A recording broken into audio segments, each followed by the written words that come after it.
When I started trading, I spent time studying so many strategies. I paid for books and courses until I found an effective and simple strategy that helped me grow my account. If I could go back and do it all over again, this is the only strategy I would spend 100% of my time on to ensure I become profitable fast. In this video, I will show you the simple and effective strategy along with live examples so that you can see how I implement it in the markets and save yourself some time on your trading journey.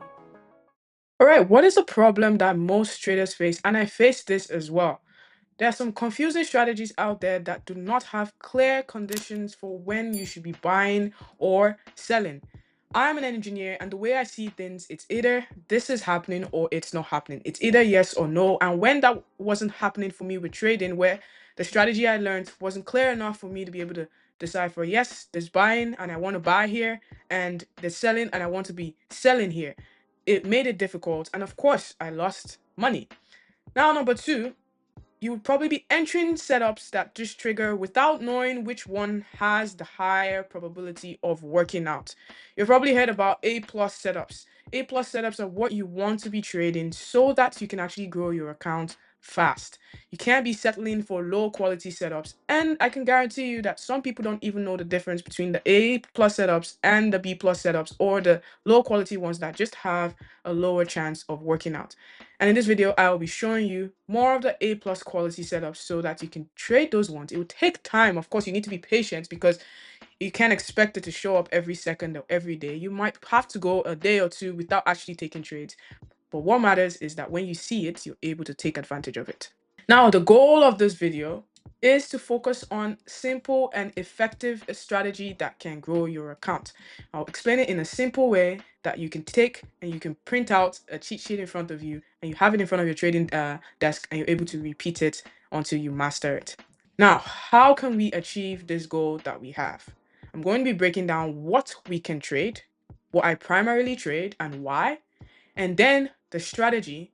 And when I'm breaking down the strategy, you would understand when to trade, when to enter, and when to exit. And I'll be showing you all of this using examples that you can follow along, and I'll talk you through the examples so that you understand clearly what to look for. Now, how do you find high probability stocks to trade? Setups that once you enter, you can catch big moves where you're risking 1 to 2. You're risking maybe $100 and you're looking to make $200 plus. Trust me, there are setups like that that play out almost every day in the market. You just have to know which stocks to trade and how to find them. Now, how do you find the stocks to trade? You want to think about tradability. And with me, what I look for was I want to see dip liquidity. I want to be able to enter and exit these trades with ease. That means I want to see high participation, consistent volume in the names, and many active buyers or sellers on that name.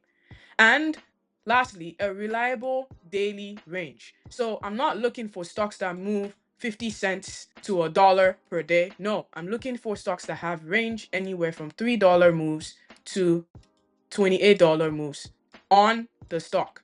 That's what I'm looking for. And that brings me to why I trade tech stocks, including QQQ. These names move, and over the past 20 years, the technology sector in the stock market has outperformed other sectors. Now, would that continue forever? Maybe not. But while it is existing, while we have those conditions, why not take advantage of those stocks? You have the Nvidia, you have Apple, you have Microsoft, Amazon, and so forth.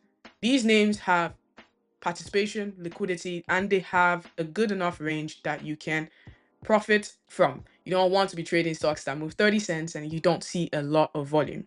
So that's it for the stocks I trade. I will go into this in more detail. If people want to learn, just put a comment below in the comment section, and I will make a video explaining why, or I'll just answer your question in detail, or join my free community and you get more information there. Now, to the strategy. First thing we'll cover are the conditions. What makes a stock tradable that day? And then I will go on to explain what we look for to confirm buyers or sellers depending on our bias for that day. And then lastly, we'll go over, using examples of course, when to exit. 3 things could happen, and you want to prepare for those 3 potential scenarios that could happen when you're in a trade and you need to exit the trade.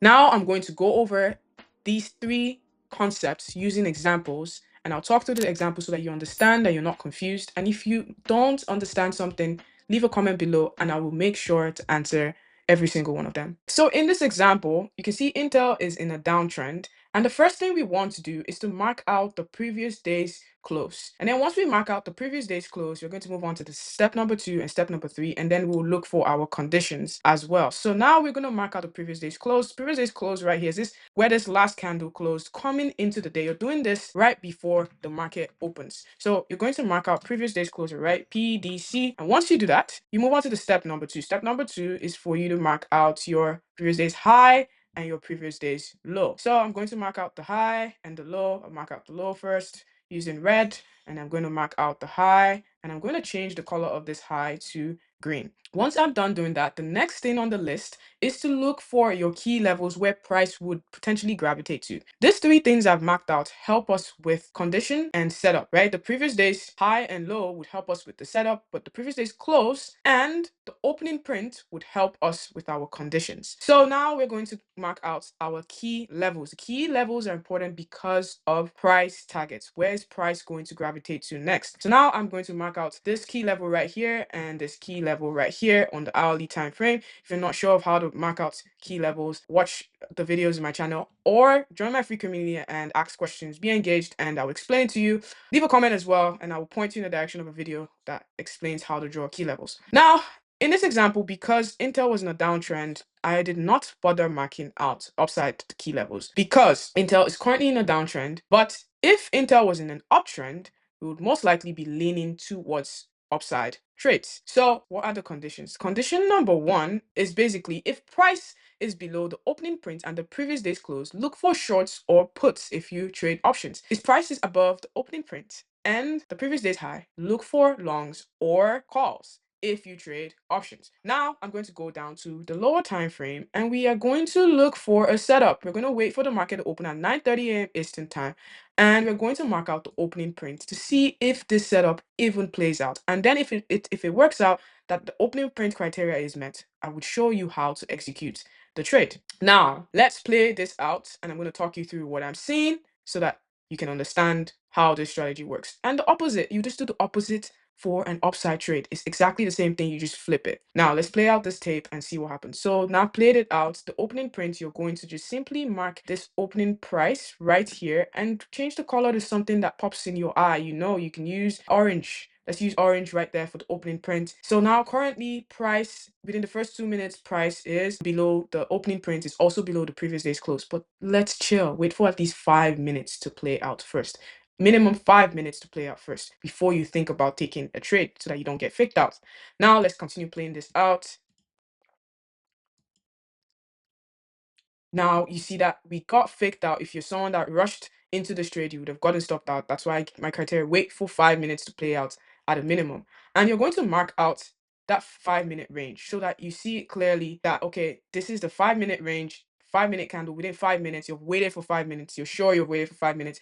Price is breaking down below the opening print with a large strength candle. This is a strength candle that is breaking below the opening print and the previous day's low. This shows you that sellers are truly present. Once you play this out, we are going to wait for price to retest this opening print area and this previous day's low, right? This is where we want price to come back into for a retest.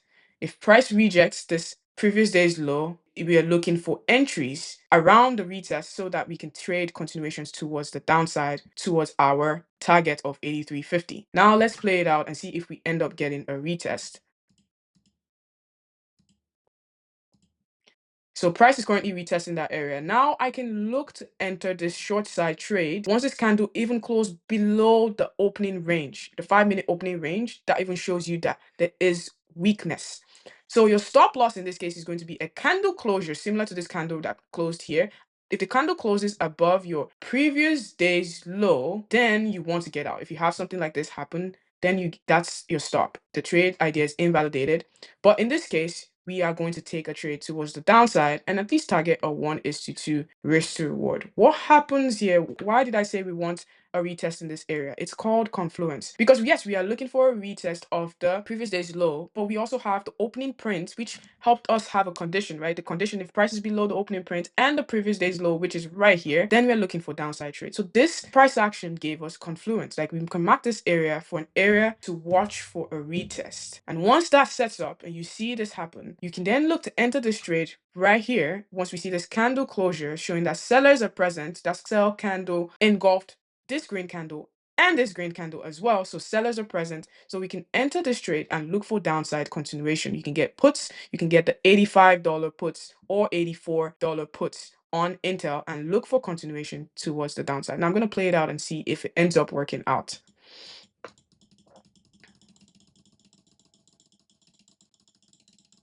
So as you can see, this trade ended up playing out. It got to our 1:2 risk to reward target and even hit our key support level that we had right here.